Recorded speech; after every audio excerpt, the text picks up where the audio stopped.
Hey everybody, welcome back to Electric Cafe. This album review is on B-52's 1983 album, Whammy. This was the band's third album. Band's from Athens, Georgia, and they were a five-piece band, right? Cindy Wilson, Kate Pearson, Ricky Wilson, her older brother, I think Keith somebody, I can't remember the other guy, and then of course Mr. Schneider, the effervescent, flamboyant, fun, engaging, eccentric lead singer, or part lead singer. I mean, Kate lead singer too, and so is Cindy Wilson. So they sort of do their thing together. But just when I think of the overall band, it's just they're a really fun band to listen to. My experience with them goes back a long time. It's my sister's favorite band. I grew up with them. My older sister's favorite band. She's probably seen them in concert 30, 40 times over the last 40 something years. Um, she goes way back with them, like 82, 81. And the band has a lot of hits, over a lot of underground dance hits from Mesopotamia, 52 Girls, Planet Claire, Rock Lobster, Private Idaho, Party Out of Bounds. There's a couple on here. Legal Tender, Whammy Kiss, Songs for a Future Generation. Of course, they did Rome and Love Shack and Deadbeat Club later. Girl from Ipanema, Summer of Love. Um, you know, good stuff. I mean, they've had so many good songs, or so many popular dance songs in over the course of a decade. Over the course of about 13 years, from 79 to 78 to like 91, 92. Just so many really popular underground dance songs. I mean, in a way, they're sort of like. I mean, there's one song on here that reminded me of Talking Heads, and they kind of have like that sort of fun kind of, but they're a little bit more like a beachy kind of 60s vibe. That the kind of beatnik sound. They kind of play with that sort of culture and that sort of, kind of fun, kind of let's go party on the beach kind of vibe. Like I don't even know what you call that. That's kind of their vibe, and they kind of play it up with a lot of things they talk about, and they're just, you don't take them too seriously. They're just a fun band to listen to. It's really catchy, and surprisingly, when you look deeper, though, it's a lot deeper than that. Not a lot deeper, but there's a lot of cool electronic instruments, some really strong guitar playing, some good singing, for sure. They can't. Cindy Wilson and Kate Pearson can't hit all the notes, but they do have their sound ranges, and they do really well in their sounds. And some good guitar playing, some really good bass lines. I mean, they can do it all for the most part in their songs. And I think the only thing that kind of draws them back a little bit is it's not like they do a good slow song. You know what I mean? There's no ballad. I don't do any slow songs or ballads.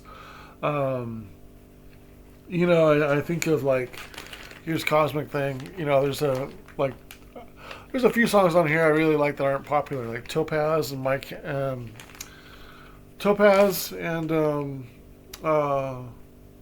Dry County, and then the instrumental Follow Your Bliss. I really love those three tracks, and those aren't necessarily the popular ones on there.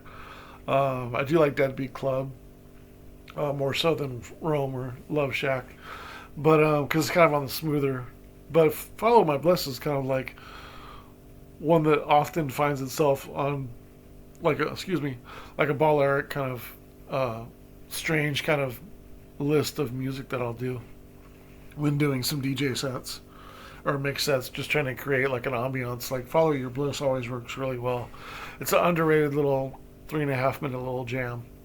Um, but yeah, this is their third album.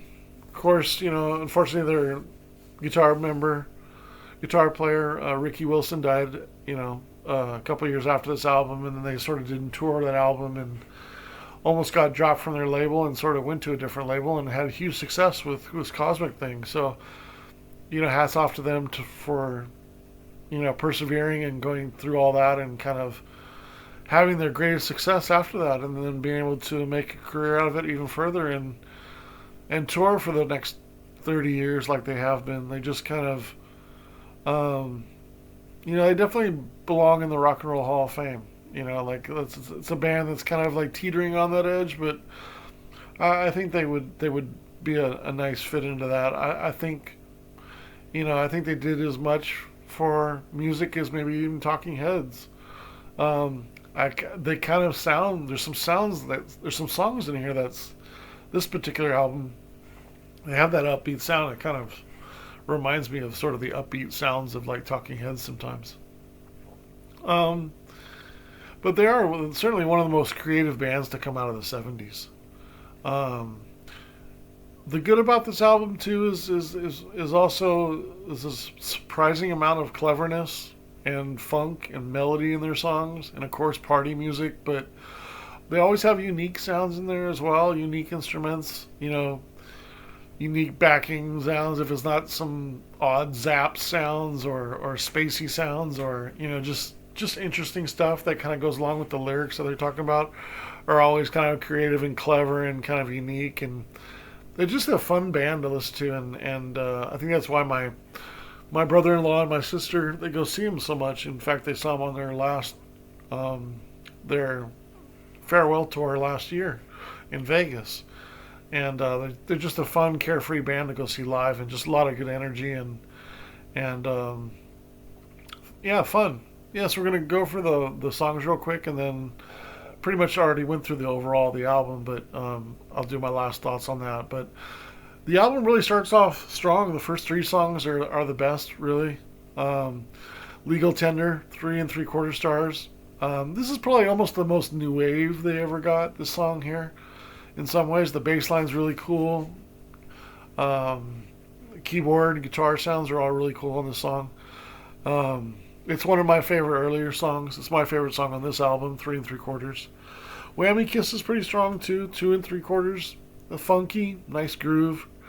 Early stuff. The early stuff has a lot of cool grooves and a lot of cool sounds, a lot more electronic than people really kind of give them credit for. Like there's some really cool keyboard sounds on their music and on their first three albums. Song for a Future Generation, 3 1/4 stars. Great party song, very catchy. Butterbean, song number 4, nice groove, good bass line. Um, Case in point, I mean, who sings about a type of bean? B-52s would. You know what I mean? They don't care about what they sing about. They just, they don't care. They'll sing about anything. And they're fun doing it and still clever. Pretty good. It's an okay song. I got almost 2 stars. It's star and 34. Star and 3/4 star. Trism is my least favorite on there. Track number 5, 1 star. Queen of Las Vegas is a pretty good one. They got 2.5 stars. It sort of sounds like Legal Tender, the first song, but not as good. And then you're kind of like, okay, the last song was bad. This one kind of sounds like one of the other songs. Okay, this album's kind of running out of steam, or running out of ideas, and it kind of becomes true because Don't Worry, the next song, is a star and 3/4. Pretty straightforward. It pretty much says Don't Worry like 40 times in the song. Don't worry, don't worry, don't worry. Okay, we got it. Um, it's got some nice sounds though, but it's still pretty basic. I got a 1 3/4 stars. Big Bird's is slightly a little bit better, 2 stars. It's frantic, kind of like a Talking Head song. That's where I kind of got it from. And then Work That Skirt is kind of instrumental, 2 stars. So if you take that instrumental out, there's only really 8 songs. Um, when I add up the stars, it's 20 3/4 stars divided by 9 songs, which is a 2.30. So I got the album falling in at a 55 out of 100. It's probably the weakest album of the first uh, 5 albums. It's probably the weakest of the first 5. I don't know why I picked it first. I think it was just because it was over here, and I happened to see it, and I was like, okay, I'll do that one. Or maybe I did it because it's my least known of the 5. Not always play this album that much since I've had it, but I think it's a okay. It's almost pretty good. I got it right on the edge of 56, it would be pretty good. 55 is still on the high side of okay. So, it's right in that okay, pretty good album. It depends how much you really like the second half of the album, if you would say it's a pretty good album or higher. For me, it's kind of weak, especially after the first three. The first three average 3 stars, over 3 stars. And then the last five are kind of, averaging almost under 2 stars. So, take the good with the bad, but not their best album, probably their worst. Although I've never heard good stuff from 1992, that one's probably the worst. I'm probably scared to listen to that one, but because I really like the vintage sound in some of the earlier stuff, and even into the later '80s. The songwriting, some of the songs on Cosmic's thing are probably the best songs they've ever written, and most of them is probably the most complete album. But I really like some of the songs individually, the early dance ones on the first 3 or 4 albums. But yeah, that's my overall thoughts on Whammy by B-52s from 1983. 55 out of 100. Yeah, just curious if any B-52 fans out there, what's your favorite 3 albums? Or what's your favorite 3 songs they've ever done? Ever done. For me, my favorite 3 B-52 songs are probably, I don't know, I have some, I don't necessarily always pick the more popular ones. Is Rock Lobster on the top 3? Probably should be. I have a soft spot for some of their lesser known songs. Like if I was to pick my favorite 3 songs personally, it'd be I really like Topaz. Topaz, Ain't It a Shame, and maybe Legal Tender, if not Mesopotamia. Although Party Out of Bounds is pretty good too. Surprise! Alright, thanks for listening.